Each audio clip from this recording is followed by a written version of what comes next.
what I had picked up on is, what is E3? E3, Electronic Entertainment Expo, has been going on for years and years.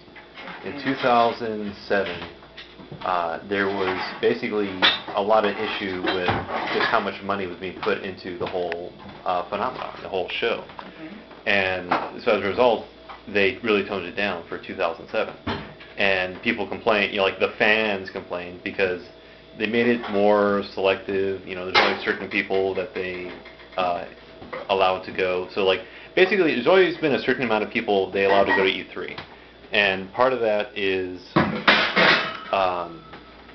industry, because E3 is a showcase for products. It's these different people who, or different companies that make these, video games, and it's them showing them off, to the public.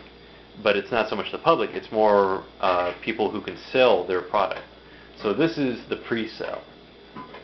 These are people from the media, people from different stores, who they can, sample the product, sample the item, pick up some sweat, some free stuff, whatever, and that way they can say, okay, we want to order this product for our company.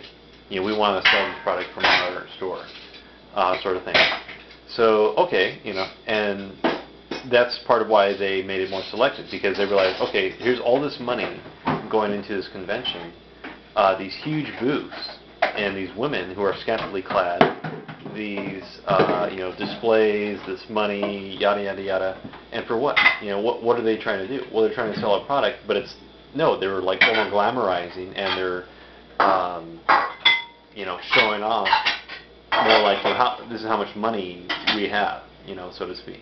Well, no, they're also just catering to the audience. And they're catering. Okay, the fact is, well, there is no real audience except for the people that are there. It's only now that G4 is starting to, broadcast from E3.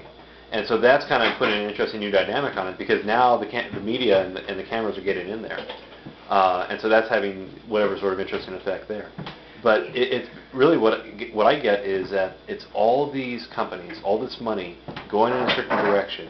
And so now, Booth Babes, right? So Booth Babes comes out from like left field, and it's like, okay, we just need this temporary person for this temporary job to do this one task. And that's it. And it's like, okay, do you look good? Check. Do you have, and then it's like whatever sort of other qualities and, parameters you can set. And so, G4 says, okay, well, let's make a program about these booth babes, right? Let's show off the women and what's going on. And, yeah, that's where you get these, comments about like, oh, I don't want to do this again. Oh, I've done this before. Oh, I want to do it again. And okay. It's interesting, how all these people come together for one event, and what purpose. And then you see these guys who they're staring, they're filming. This one guy is finally asking like for numbers and stuff like that. It's like, nah, it just ain't gonna happen. The women you see there more than likely got boyfriends, or husbands, or whoever. But it's more like, they're there to work. They put all this money, effort, and whatever into how they look, and they're basically marketing that.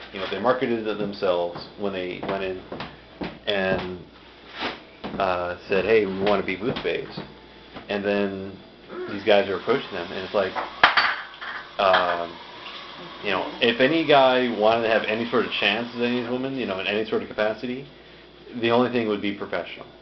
So that's why, like, if I was running a company where I was doing advertising or modeling, that's when I would whip out the cards and hand them to the women. I'd be like, oh, hey, I like the way you look, I like the way you move, I like your personality, I like your voice, whatever, and say, okay, would you be interested in working for my company?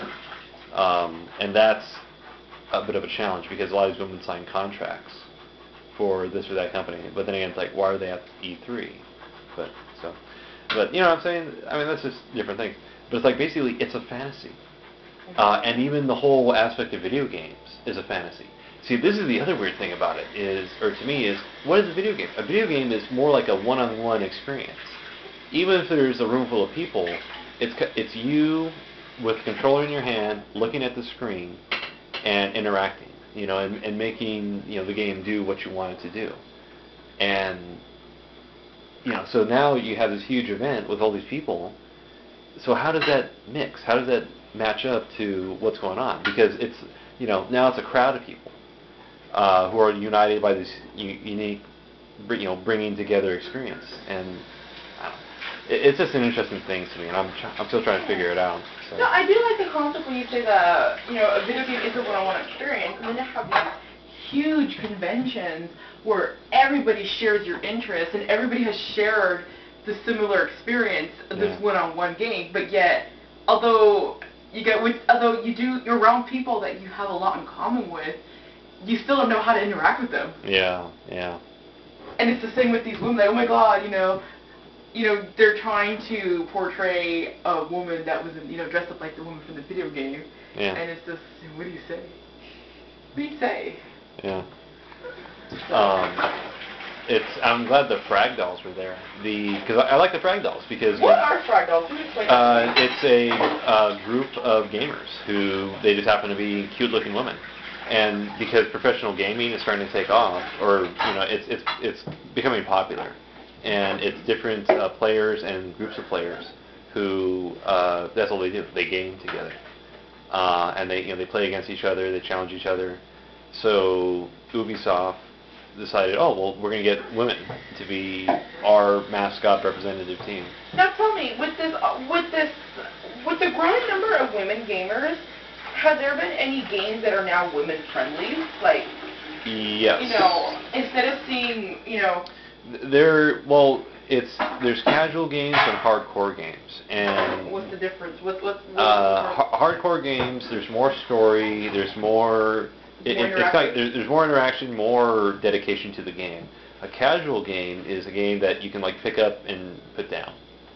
And it's like a puzzle game usually, or something real simple, like Sudoku, to connect for, or whatever sort of thing like that. Mm-hmm. And from what I'm understanding, in general, there's a lot of women players, but the majority of them are casual gamers. Okay. So it's not really these big franchises you see that they're interested in. It's more like the game that's just a simple concept. Simple concept. Pick it up and play and put it away. Things. Now, how come you think that women aren't into the whole hardcore games as men are? Some are, but it's part of it's story, part of it is interaction, and part of it is also the fantasy. But it's also because so much is based on, it was geared towards men, and so that's kind of the turnout for a lot of women, because it's the male protagonist, women are portrayed in this or that way, so it can be a turnoff. But what the game companies are doing now is they do recognize female gamers, and so almost all there's press conferences before E3